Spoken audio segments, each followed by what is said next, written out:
बिस्मिल्लाहिर्रहमानिर्रहीम अस्सलाम वालेकुम नाज़रीन। अज का जोड़ा विलोग असीं तुहानूं दस्सांगे उहदे मुर्गी के बारे च। अजकल मुर्गी बड़ी आम चलती है, हर बंदा कहता जी मुर्गी का गोश्त होवे ते ये खाधा जाए, तो लिहाजा कोई मेहमान आ जाता असीं कहने फौरन लिया 2 किलो मुर्गी लिया तो आ लिया जो चिकन पकौड़े बना लिए।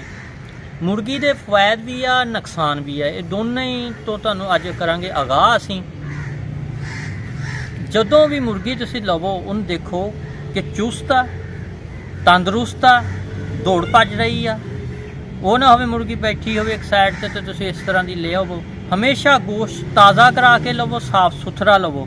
जिहड़ा पिया हुंदा गोश्त वो ना खरीदो, क्योंकि अक्सर मुर्दा मुर्गियां का भी गोश्त बेच देंदे आ। लिहाजा तुसीं इस गल ते तरजीह देनी है कि हमेशा ताज़ा गोश्त लेना, अखां दे सामने लेना। जिहड़ी मुर्गी दियां अखां चमक रही होण, चुस्त होवे, चाको चुभद बैठी होवे, इस तरह की मुर्गी का गोश्त लेना। फिर कुछ नाज़रीन साडे दोस्त मुर्गी की कलेजी खांदे आ जी, वाह जी वाह कलेजी बहुत वड्डी आ जी। वो कलेजी वड्डी नहीं हुंदी, उन्होंने सोजिश पई हुंदी आ उहदे कलेजी नूं, ते लिहाजा वो तंदरुस्त कलेजी नहीं हुंदी। लिहाजा असीं कह दिंदे आ बहुत वड्डी है जी, आ लैदा सानूं दे दे। लिहाजा सानूं तंदरुस्त कलेजी लैनी चाहिदी है। जिहड़ियां दवाइयां इस्तेमाल हुंदियां ना इहदे लई, खुराकां इस्तेमाल होंदियां, उहदी वजह नाल इहनूं सोजिश पै जांदी है इहदे कलेजी दे। फिर इहदे होर भी कई मसले हुंदे आ जदों इह लिआंदे लोडर ट्राले दे उत्ते लै के आंदे आ। अजकल सर्दी के दिन शुरू हो गए, इन्हां नूं हवा पैण दी वजह नाल इन्हां दे दिमाग दे विच सोजिश हो जांदी आ। सोजिश होण दी वजह नाल इह चाको चुभद नहीं रहिंदी। फिर इन्हां नूं नज़ला जिहा हो जांदा, फ्लू जिहनूं कहंदे फ्लू हो जांदा।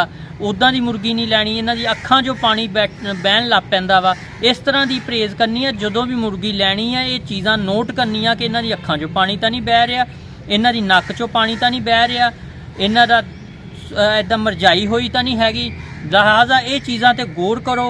तो आ जिहड़े साडे भाई मुर्गियां लैके आंदे डालियां, तो इन्हां नूं भी चाहिदा कि इहदे उत्ते तरपाल वगैरह पा लिया करन। असीं खाणियां, इंसानां नहीं खाणियां वा। लिहाजा उहदी वजह नाल बीमार हो जांदियां, बीमारियां फैल जांदियां। ते सानूं भाइयां नूं इह एहतियाती तदबीरां इख्तियार करनियां चाहिदियां। तो और अज दा व्लॉग मुर्गियां ते सी, ते आप लोगों नूं पसंद आएगा दोस्तां नूं। ते अस्सलाम वालेकुम, पाकिस्तान जिंदाबाद।